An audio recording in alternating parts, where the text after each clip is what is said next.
Con vosotros una vez más nuestro programa Preguntas y Respuestas.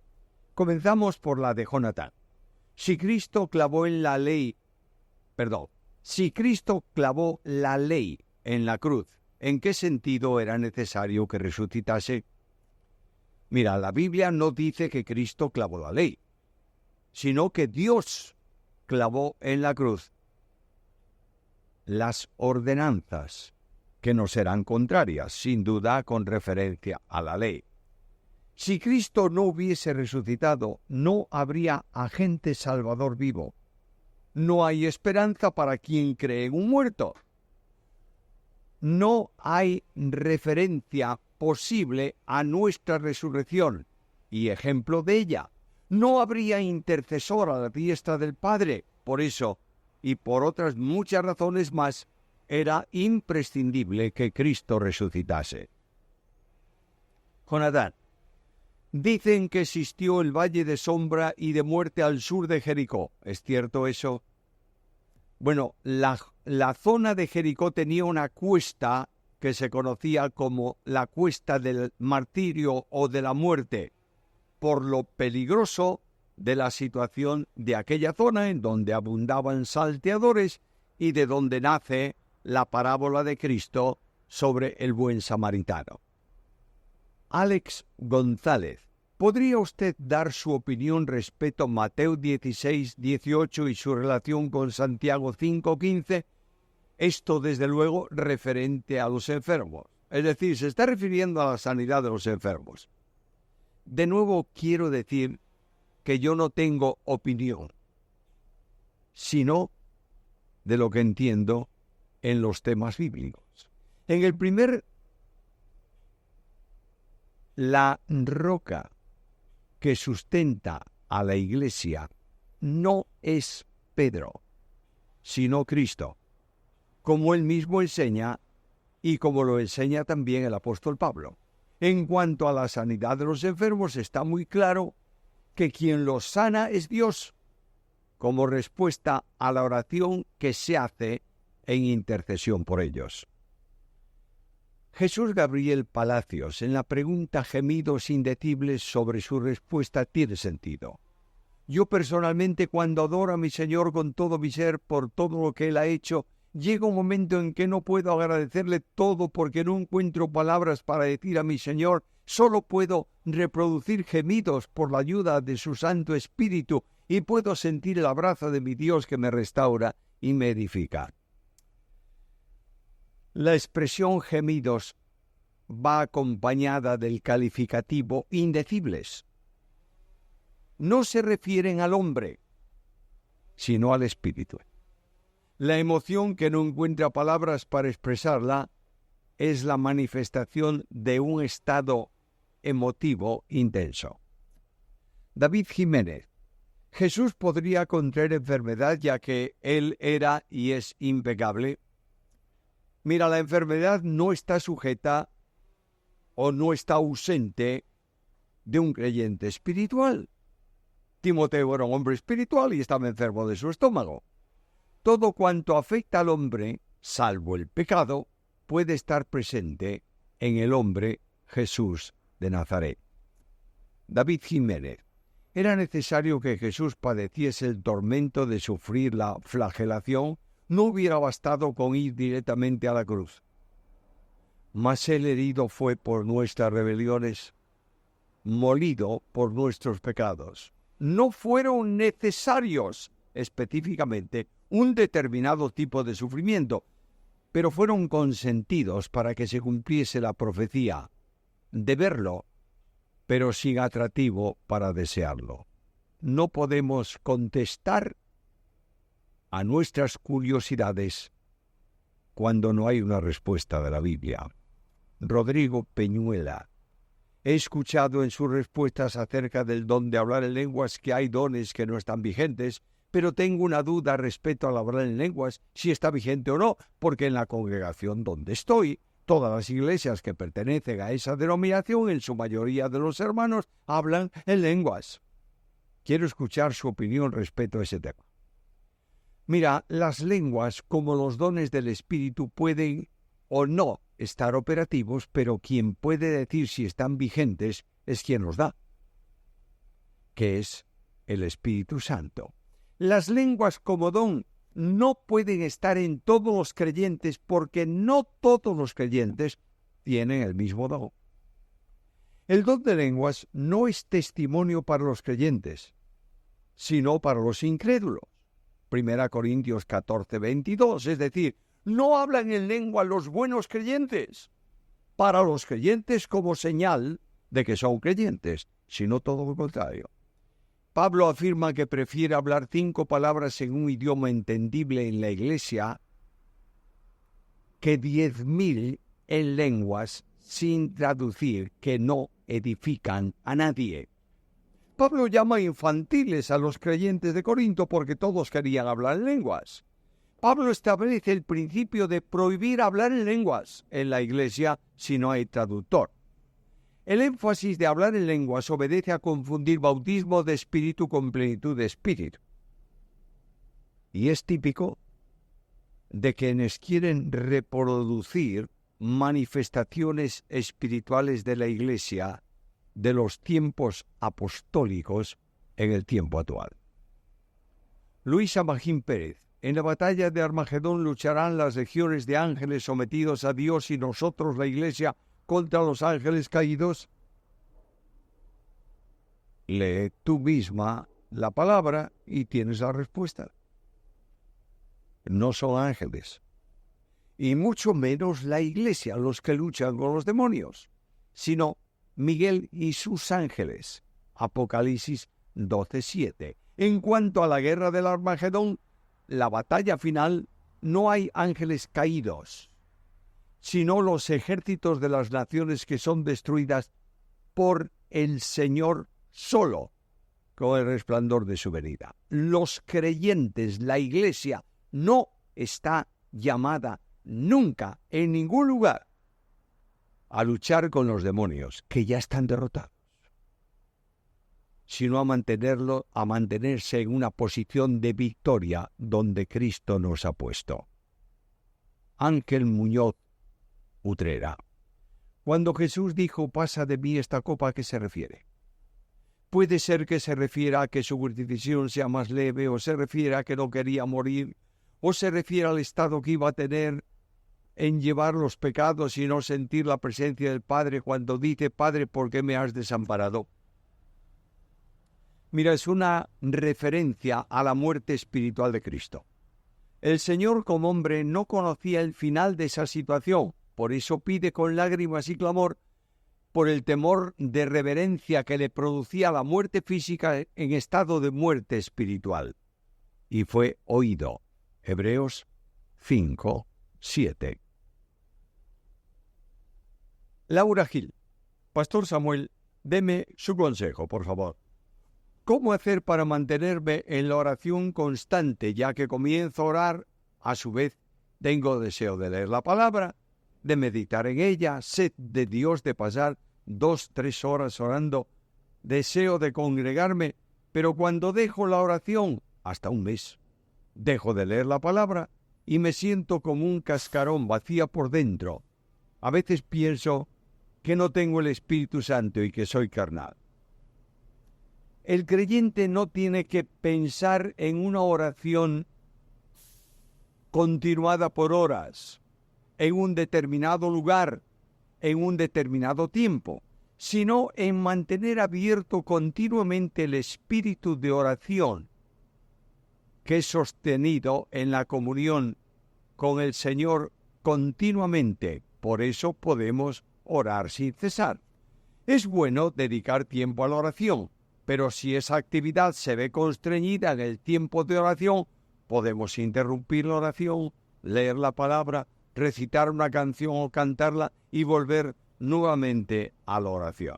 Pero está siempre el creyente dispuesto, es su deber, a mantener un diálogo permanente, continuado con el Padre que está en el cielo. José Arias Castellanos: la Sagrada Escritura en los libros Levítico 26:30, Salmo 5:5, 5:6, 11:5 y Deuteronomio 18:12 puntos suspensivos. No hay pregunta, pero se intuye. Esas escrituras afirman que Dios aborrece al malo, pero observa, por favor, las condiciones que hay en el entorno por las que aborrece al malo. Levítico 26:30. Consecuencia de la desobediencia voluntaria, Dios les dice, comerán la carne de vuestros hijos. Versículo 29. ¿Quiere Dios semejante cosa? El contexto dice que por el pecado que asumen y cometen, tendrán esa respuesta de parte de Dios. Salmo 5:6. El salmista se refiere al sanguinario y al engañador. Versículo 6. Por tanto, es la identificación de una persona con el mal que lo hace aborrecible delante de Dios. Deuteronomio 18:12 habla de los adivinos, de los medios, de los que consultan a los muertos. A estos aborrecen Dios por estar en comunión con el demonio. Dios ama al pecador. Dios ama al pecador. Dios ama al pecador siempre. Por cuanto provee para él de salvación. Y lo llama con amor cuando todavía es pecador, no después de serlo. Tengamos mucho cuidado de no tomar los textos aislados, sacándolos del contexto para convertirlos en un pretexto. Tengamos mucho cuidado de no tomar los textos que convengan para hacer afirmaciones interesadas. Interpretemos todos los textos a la luz de todo el contenido bíblico. Ricardo Alfredo Mañón, ¿podría explicar cómo alguien puede estar convencido de que el Señor es el Salvador y no ser convertido? Naturalmente. Te lo contesto con las mismas palabras de Jesús. Muchos en aquel día me dirán, Señor, Señor, ¿no profetizamos en tu nombre? Y en tu nombre echamos fuera demonios, y en tu nombre hicimos milagros, y entonces les diré, nunca os conocí. Apartaos de mí, hacedores de iniquidad. Estaban convencidos de quién era el Señor, pero no se habían convertido a Él. ¿No ocurre también con los demonios? ¿Acaso los demonios no están convencidos de que Jesús es el Hijo de Dios? ¿Son salvos por eso? ¿Se vuelven a Él? No. Una persona puede estar convencida y no ser convertida. 13th. ¿Puede decirme cuando Francisco Lacueva, siempre que lo oigo predicar, habla del texto griego original, a qué clase de texto se refiere? ¿Al de 1881 o se trata de otra versión griega? Mira, Francisco Lacueva hace referencia al texto griego en general, no a un determinado refundido del texto griego. No hagamos distinciones tan marcadas cuando apenas existen diferencias en los textos refundidos. Gax.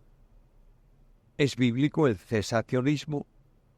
Yo creo que los dones, milagros de señal ya no están operativos, mas quisiera que usted aportara algo a mi postura, a la cual considero en base a estudios que he hecho de la palabra de Dios, que es bíblica. Muchas gracias. Mira, no puedo apoyar la postura de nadie. Solo puedo apoyar lo que la Biblia apoya taxativamente. No puedo argumentar para apoyar tu pensamiento. Si has llegado a la conclusión en ese tema y es bíblica, manténla sin necesidad de apoyos. Única. Pastor, soy un joven de 18 años mexicano. Anhelo conocer más a Dios y vivir a Cristo. Este año, si Dios quiere, entraré en el seminario de teología con el fin de, cuando sea mayor, escribir teología para la edificación de la iglesia. ¿Podría darme algún consejo para el seminario?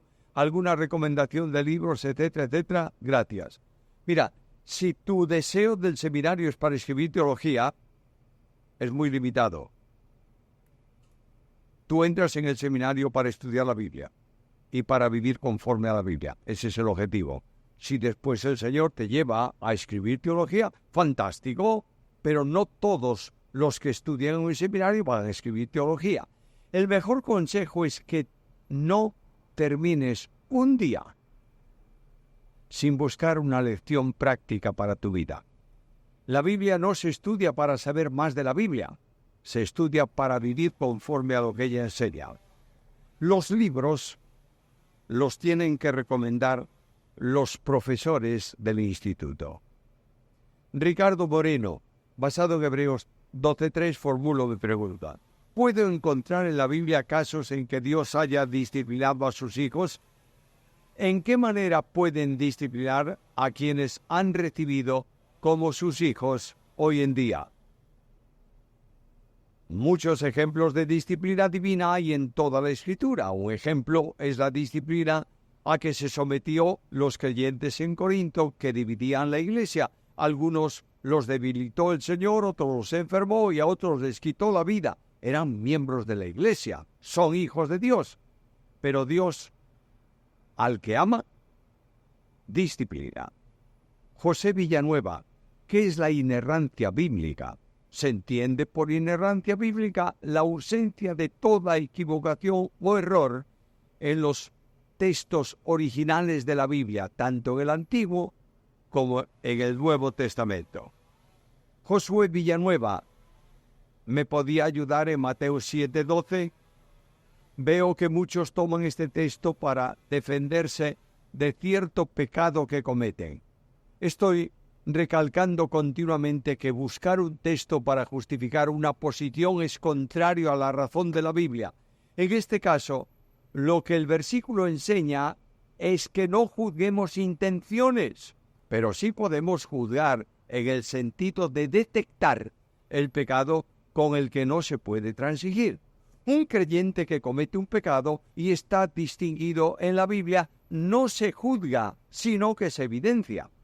Un cristiano que peca es restaurado por confesión, pero no quiere decir esto que el que vea cometer al hermano un pecado no lo entienda como tal y actúe en consecuencia. El creyente que vea cometer un pecado por un hermano no le da importancia, es cómplice de pecado con el que lo comete. Jonathan López, ¿nos puede explicar lo que sostiene el molinismo respecto a la soteriología y además recalcar lo bueno y lo malo de esta postura? Mi querido amigo, esto no se puede responder en una pregunta. Necesitaríamos todo un programa. Molinismo se llama a la posición teológica que intenta conciliar la providencia de Dios con el libre albedrío humano. El nombre de molinismo proviene de un teólogo católico español, Luis de Molina, jesuita del siglo XVI. Esto supone que hay posiciones hipotéticas que pueden ocurrir y que caen fuera del control de la soberanía divina. El tema es largo para extenderse en una pregunta, de modo que tal vez un día tengamos un programa completo sobre este asunto. Llegamos al final del programa y yo quiero pedir una disculpa a todos los oyentes porque probablemente estáis sintiendo un ruido de fondo. Estoy grabando estos programas en los Estados Unidos porque estoy viajando para ministerio y en el sitio donde estoy, que es un lugar rural, hay alguien por ahí arreglando el campo y produce este ruido. Bueno, seamos capaces de soportar estos problemas y espero que las respuestas sí que se entiendan y se escuchen convenientemente. Gracias por vuestra ayuda. Un saludo muy afectuoso para todos.